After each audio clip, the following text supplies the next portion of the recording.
Dear students, welcome to Doctor's Academy for Taxation and Accounting.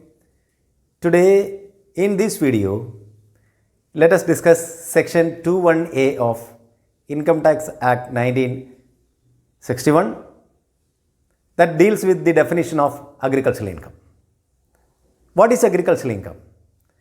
Agricultural income may be any rent or revenue derived from land which is situated in India and is used for agriculture purpose.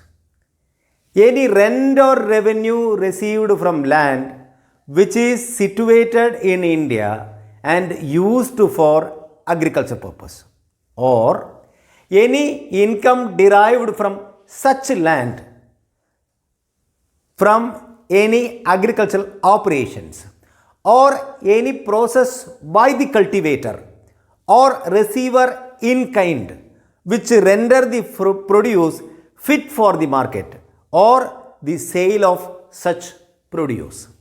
Which means, if the receiver of rent, the landlord, gets the rent in the form of kind, the goods, the agriculture produce, it is as such ready to market, then he realizes income that will qualify as agricultural income. If not, if he makes some modification, if the cultivator makes modification or the receiver make modification, both the case, if it markets later and it attracts a market, that also will come under or qualifies as agricultural income. Similarly, any income from a farmhouse, that also qualifies as agricultural income. But my dear friends, any income received from a building normally computed the income under the head income from house property. But income received from a farmhouse is considered as agricultural income, provided the building must be situated in the agricultural land or in the immediate vicinity of the agricultural land, and that building should be used by the cultivator or the landlord as dwelling house or storehouse, and it should be assessed for land revenue to the local authority. If these conditions are satisfied, any rent received from an farmhouse which is situated in the agricultural land or in the immediate vicinity of the agricultural land shall qualify or considered as agricultural income. Sometimes the income may be in the form of composite income. What is composite income?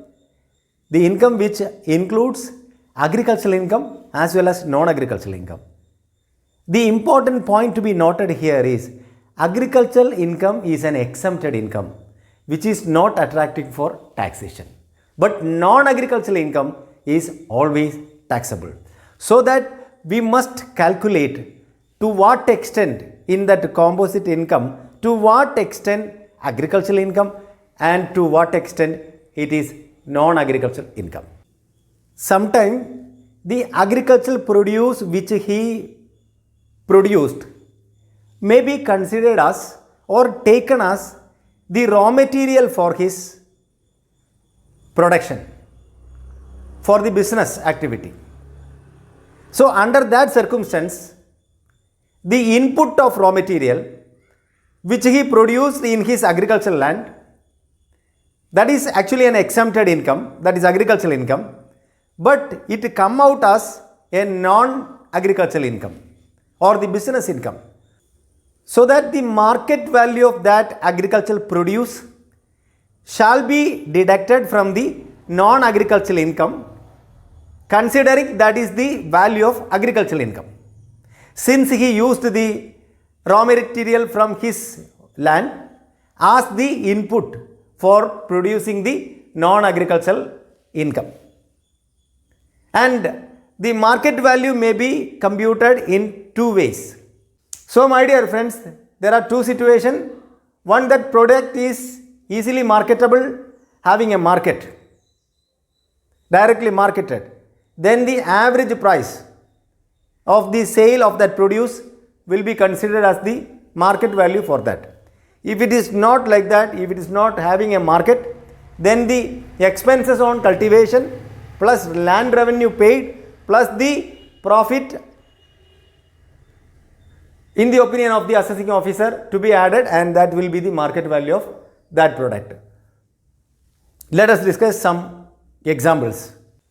Suppose a farmer produce sugarcane, and sugarcane normally having a natural market, the cane itself could be marketed, but instead he convert this sugarcane into sugar or jaggery and then he marketed.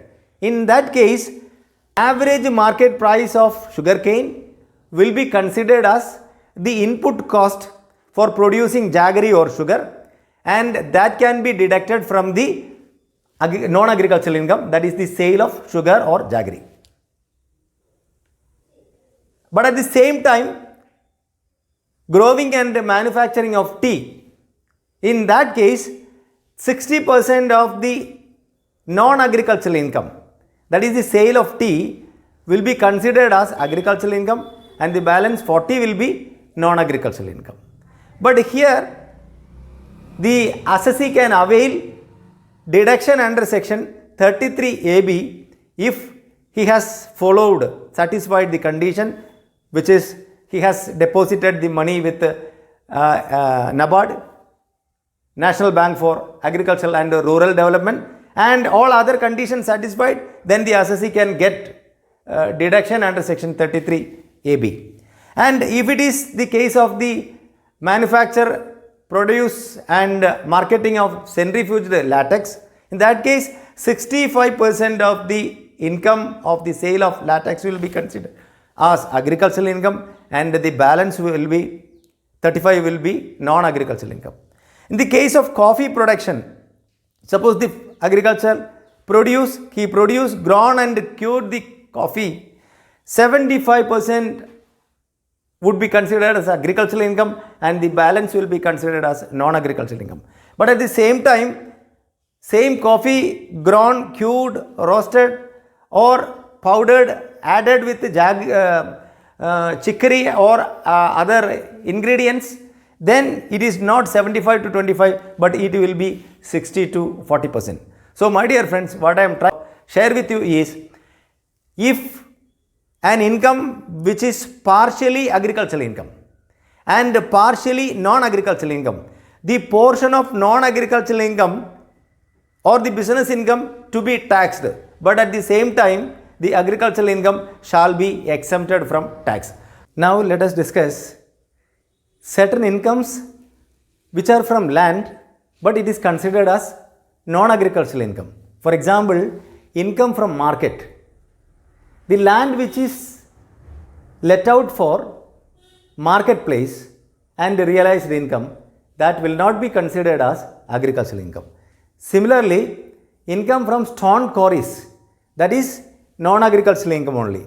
Similarly, income from mining royalties, royalty received from mining, that is non-agricultural income. Then land used as storage place is also non-agricultural income. Income generated from water supply, maybe for agriculture purpose, it is non-agricultural income because there is no activity of cultivation. Similarly, income generated out of self-grown trees and grass, it is non-agricultural income because of the reason that there was no activity of cultivation. Similarly, income from fisheries, income from letting out of land for making brick or earth for making brick, that is non-agricultural income only. Similarly, remuneration received by a manager from a company engaged with a fully agricultural activity, that remuneration will be considered as salary or fee or commission or things like that. It is non-agricultural income. dividend received from a company, that company is engaged with the activity of agriculture, that income will be considered as non-agricultural income coming under the head other sources. Buyer of a ripe crop. Suppose a person gets income out of the ripe crop which he bought. It will be considered as non-agricultural income or business income, since there is no activity of cultivation from his side. And income from dairy farming or poultry farming, this is also non-agricultural income. Finally, tenant has made default on payment of rent. On that rent, arrear rent, interest is given by the tenant to the landlord. That interest received will not be considered as agricultural income, even it is received from the tenant in connection with the letting out of the land for agriculture purpose. So these are the certain points that we covered today in this video. Section 2(1)(a) agricultural income, partial agricultural income and non-agricultural income from land. Hope this video is useful. Please subscribe my channel for getting instant updates and videos in the same line. Kindly share it with the students community. Thank you very much for watching. Thank you.